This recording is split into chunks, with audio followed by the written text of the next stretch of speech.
오늘 4.27 판문점 선언 3주년이었습니다. 이 3주년을 맞았지만 봄날을 기대했던 남북관계 다시 교착 상태에 빠져 있죠. 문재인 대통령 임기도 이제 1년도 남지 않았는데 남북관계 돌파구 마련은 현재까지는 아직 쉽지 않아 보입니다. 또 차기 검찰총장 후보군의 기소 위기에 처한 이성윤 서울중앙지검장이 포함된 것을 두고서도 정치권의 공방이 가열될 조짐을 보이고 있는데요. 최진 대통령 리더십 연구원장과 함께 정치권 이슈 짚어보겠습니다. 어서 오십시오. 네, 안녕하십니까. 안녕하십니까. 문재인 대통령 임기가 1년도 남지 않았는데요. 남북관계 돌파구가 잘 보이지 않는 것 같습니다. 어떻게 전망하세요? 저도 쉽지가 않을 것 같습니다. 네. 일단 문재인 정부가 올인해왔던 게 지금 네 가지 아닙니까? 적폐청산, 그리고 예. 남북관계, 그리고 검찰개혁, 그리고 예. 이제 부동산 정책인데 네네. 네 개가 다 지금 여의치 않지 않습니까? 예. 특히 지금 남북관계가 바이든 정부와 우리하고는 상당히 그 기조 자체가 다릅니다. 아시다시피 예. 우리는 지금 탑다운 형식 아니겠습니까? 예. 정상회담 통해 실무지로 내려가는 거. 반면에 바이든 정부는 이제 바텀업 아니겠습니까? 실무선에서 이제 정상으로 올라가는 거기 때문에 기조 자체가 방향성 자체가 틀리기 때문에 참 쉽지는 않겠다. 다음 달 한미 정상회담 예. 때 어떤 돌파구 좀 찾지 않을까요? 예, 저도 이제 그게 한마디 이제 한 가닥 기대를 합니다. 그래서 두 사람이 만나서 인간적인 신뢰를 쌓는다면 네. 왜 쉽게 돌파구들이 열릴 수 있겠다라는 신뢰를 기대를 합니다. 쌓는다면요? 예, 인간적인 신뢰가 제일 중요한 겁니다. 지금 한 번도 만난 적 있고 두 사람 처음 만나는 거 아니겠습니까? 예. 더구나 이제 바이든 같은 데는 상당히 좀 합리적이고 이 논리적인 사람이기 때문에 잘만 설득하면 의외로 문재인 대통령 두 사람과 잘 통할 수도 있겠다라는 좀 긍정적인 생각을 해봅니다. 그런데요, 최근에 트럼프 전 미 대통령, 문재인 대통령을 공개적으로 비난했습니다. 예. 정말 참 왜 정상회담을 앞두고 이런 일이 생기는 좀 안타깝습니다. 사실 문재인 대통령 뉴욕 타임즈라는 진짜 세계적인 언론을 통해서 공개적으로 어떻게 보면 이제 변증만 올리고 있다 이런 식으로 비판을 했지 않습니까? 그래 바로 이제 트럼프 대통령이 트위터도 한 것도 아닙니다. 지금 공식적인 성명을 통해서도 비판을 했어요. 문재인 대통령 지도자로서 협상력도 약하다, 김정은이 한 번도 존중한 적이 없다라고 어떻게 보면 온 세계를 향해서 저렇게 얘기한 것이 정말 모양이 안 좋다라는 그 변죽을 찾아본 게 이제 그릇의 가장자리더라고요. 그래서 가장 변죽을 울렸다. 트럼프 전 대통령이 도움을 주기는커녕 회방을 놓지 않을까 걱정이에요. 예, 그러니까 소리만 요란했지 실제로 쓸 속도 없고 도움이 안 됐다라는 그런 얘기인데 모르겠습니다. 바이든 정부 유화적인 제스처의 일환으로 저렇게 했는지 모르겠지만 그렇다고 또 트럼프의 정책 성과를 토대로 해서 바이든 정부가 잘 되기를 바란다. 이런 정부도 바이든 정부에 별로 좋지 않는다는 거 아니겠습니까? 그래서 좀 안타깝습니다. 그래서 알겠습니다.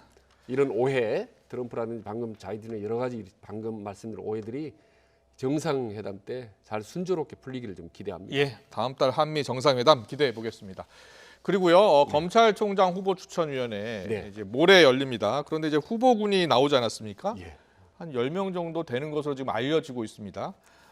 여기에 임은정 대검감찰정책연구원도 포함되어 있고요. 또 뭐 김호수 전 차관, 이성윤 서울중앙지검장 지금 뭐 조사를 받고 있는데 포함이 된 것으로 전해지고 있습니다. 총장 후보군에 대해서는 어떻게 보시고 계세요? 우선 10명이나 거론되는 것이 좀 너무 많다라는 생각이 들고 지금 화면에 나온 세 사람은 어찌됐든 정치적인 논란의 한 복판에 있었던 인물 아니겠습니까? 이성윤 지검장 같은 경우는 사실 최근에 검찰 소환 조사까지 받고 그리고 민주당 친문 중에 친문인 김용민 의원 같은 경우도 아주 자칫하면 뭐 이 혼란이나 우려가 생긴다라고 걱정하는 정도. 한동훈 검사장도 포함돼 있어요. 예, 그렇습니다. 그리고 지금 한동훈 의원도 어찌 됐든 간에 좀 윤석열과 가깝다. 검은 유착이다 뭐 이런 논란에 어쨌든 휘말렸고 그리고 임은정 검사 같은 경우도 뭐 어떻게 보면 이 추미애 전 장관 그리고 이번에 박범계 장관한테 핀셋 인사했지 않습니까? 그걸 얼마나 논란이 많았었습니까? 그래서 세 분이 실력이 있고 유능 떠나서 정치적으로 이렇게 논란이 있는 사람을 검찰총장 후보군에 올렸다는 것 자체가 저는 상당히 일단 부담을 안고 간다. 이들 후보군들 중에 이제 후보 추천위원회 회의에서 3명을 이제 고르고요. 또 이 3명 중에 이제 1명을 박범계 장관이 이제 추천을 하게 되는 거죠. 알겠습니다. 정치권에서는 이 차기 총장 후보군에 대해서 어떤 말들이 나왔을까요? 자, 정치권의 말들 듣고 오겠습니다. 이성윤 지검장을 기소를 하겠다라고 하면서 대통령 인사권에 다시 한번 또 개입하는 행동들을 하고 있는 것이거든요. 충분히 가능성이 있고 좋은 분이라고 생각하지만 뭐 이런 구도 하에서는 또 그 여러 가지 혼란을 낳을 수도 있지 않을까 이런 우려도 좀 있습니다. 이성윤 중앙지검장은 피의자 신분입니다. 피의자 조사를 관리 감독해야 할 검찰총장이 피의자라면 그 자체만으로 검찰의 권위와 신뢰를 추락시키는 것입니다. 그런 인물을 검찰총장으로 옹립하기 위해서 검찰총장 임명 쇼를 펼치고 있는 정권의 수뇌부를 보고 있자니 목에서 쓴물이 올라올 정도입니다. 네. 자, 검찰총장 임기가 2년이잖아요. 네. 따라서 이 차기 검찰총장은 다음 정부까지 이제 임기를 이어가게 되는 겁니다. 예. 문 대통령 입장에서도 상당히 고민이 깊겠습니다. 예. 뭐 고민이 아무래도 많겠죠. 그래서 나하고 갖고 온 사람은 내 편 검찰에 앉히면 더 낫지 않을까 이런 생각을 하는 게 인지상정 아니겠습니까? 예. 근데 그게 제가 이제 임기 말 착각 현상 여러 번 말씀드리지 않습니까? 네네. 중요한 정부 요직에 친위 부대라고 할 수 있는 사람을 포진시키면 예. 본인에게 훨씬 도움이 되고 든든할 것 같지만 오히려 역으로 훨씬 본인에게 부담이 된다는 건 여러 번 이제 말씀드렸죠. 그래서 예. 지난번에 이제 김부겸 통합 인사라든지 장관 인사에 대해서 제가 상당히 높은 점수를 긍정적으로 평가했지 않습니까? 네. 근데 이런 검찰총장의 요직에 만약에 대표적인 친문이다. 정치검사라고 이렇게 많은 비판을 받는 사람을 포진시킬 경우 얼핏 보면 문재인 대통령이 도움이 될 것까지는 훨씬 더 부담 요인이 된다라는 겁니다. 그리고 그토록 이 문재인 정부와 정부 여당이 싫어했던 게 정치검사 아니겠습니까? 예. 그래서 윤석열 얼마나 정치검사를 비판했지 않습니까? 예. 그러면 이성윤 지검장은 정치검사 아닙니까?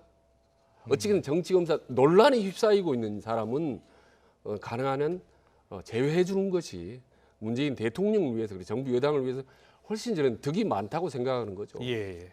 알겠습니다. 계속해서 여야 정치권 상황 살펴보겠습니다. 자, 문 대통령 복심으로 불리는 양정철 전 민주연구원장 예. 지금 3개월 만이에요. 해외 나간 지 이제 귀국한 것으로 지금 알려지고 있습니다. 예. 자, 뭐 여당 내 전략통으로 알려져 있는데 네. 왜 귀국했을까요? 지금 확인 안 됐지 뭐 이해찬 전 대표가 뭐 급호출했다는 얘기도 있는데요. 그건 네. 확실히 확인 안 됐지만 예. 지금 당 대표 선거를 바로 앞두고 들었는데 저는 그런 생각이 듭니다.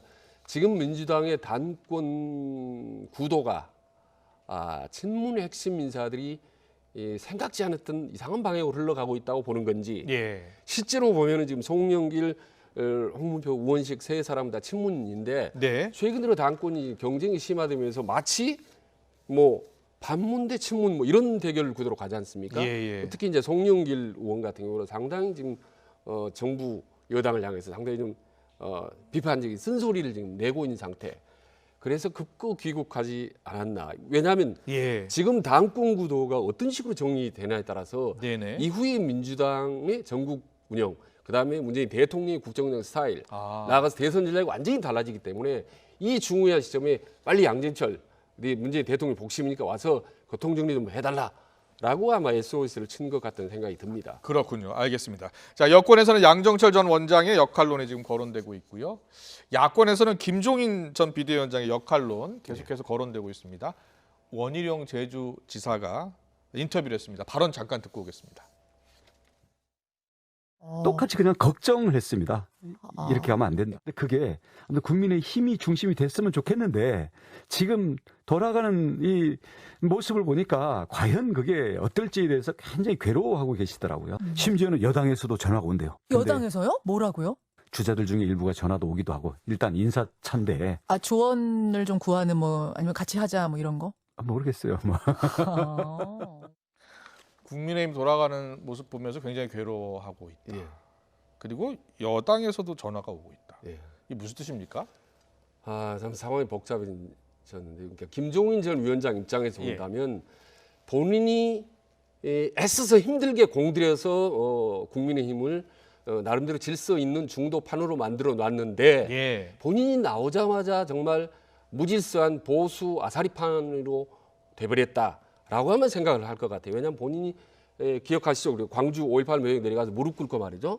하고 자기가 또 뭐 박근혜 대통령, 문재인 대통령 만든 것, 또 국민들의 대국민 사고, 이게 전부 중도판을 만들기 위한 노력이 있거든요. 그리고 이번에 이제 서울시장 선거, 부산시장 선거 다 이기고 그래서 나름대로 상당히 중도판을 만들어 왔는데 최근 들어서 계속 친박계 인사들이라든지 이런 사람들이 또 뭐 목소리를 높이고 거기다가 또 박근혜 이명박 대통령 3.16까지 내세우고 하면서 다시 보수로 돌아가는 것 같은 이런 이제 모습이 본인의 입장에서는 참 도로함이 타불이다 이런 생각. 그리고 또 하나는 앞으로 대권구도 자기가 이제 중도 시나리오가 있는데 이런 부분이 많이 흐트러진 것 같은 느낌을 받으니까 많이 화도 나고 참 안타깝고 뭐 그런 얘기를 터뜨린 것 같습니다. 그리고 그것도 언론에 한 게 아니라 또 절묘하게 제주도에 가서 제주도 지사인 원희룡, 거기다 또 대권 주자 중 한 명 아닙니까?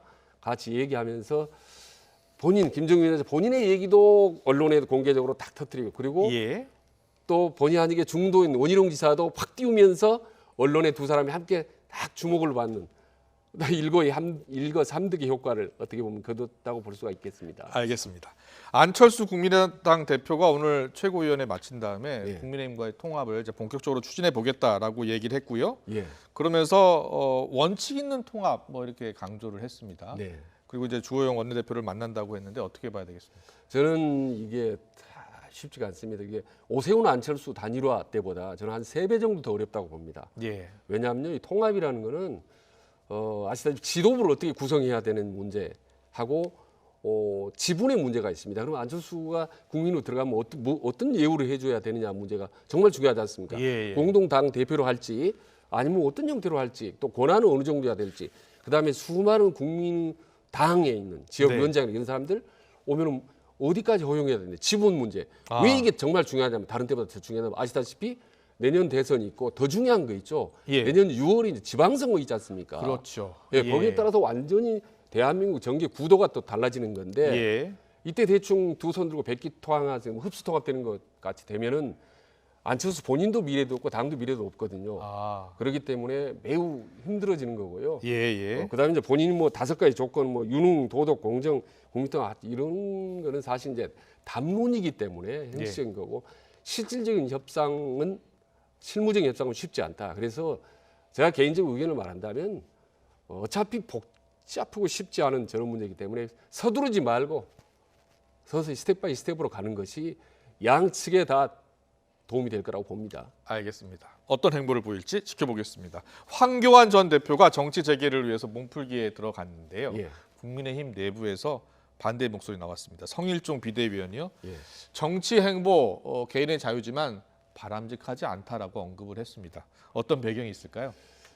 그러니까 황교안 대표가 뜨거나 정치에 참여하면 국민의힘에 도움이 안 된다. 이렇게 지금 중도로 가려고 하는데 황교안 대표 보수 색깔이 뭐 크게 부각이 되면 좋을 게 없다라고 이제 판단한 건데 뭐 황교안 대표 입장에서는 그런 뭐 개의치할 필요는 이제 없다고 생각하겠죠. 그리고 황교안 하면 본인을 제가 보면은 나름대로 상당히 보수적인 애국심 이런 게 좀 있는 것 같아요. 그래서 이런 식의 내가 좀 애국 나라를 구하겠다 뭐 이런 나름대로 사명감 같은 게 황교안 상당히 있는 것 같고요.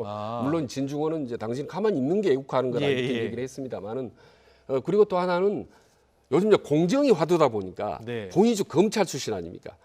그래서 요즘 시대 정신하고 좀 나하고 맞다 이렇게 좀 생각을 하는 것 같아요. 그래서 어차피 정치를 해야 되겠다. 이미 정치를 했지 않습니까? 그리고 57년생이기 때문에요. 그렇게 많은 나이는 아닙니다. 그래서 앞으로도 뭐 하겠습니까? 이제 대통령 권한대행까지 했는데 정치를 하면은 지금 기회밖에 없지 않습니까? 내일 모레 이제 곧 경선 국면에 들어가고 대선 있고 지방선거 있는데 그래서 약간 부담스럽지만은 뭐 내가 정치를 앞으로 하려면 지금이 그래도 적기다라고 과감하게 뛰어든 것 같습니다. 알겠습니다. 황교안 전 대표 행보까지 좀 지켜보겠습니다. 지금까지 최진 대통령 리더십 연구원장과 함께 정치권 이슈 짚어봤습니다. 잘 들었습니다. 고맙습니다.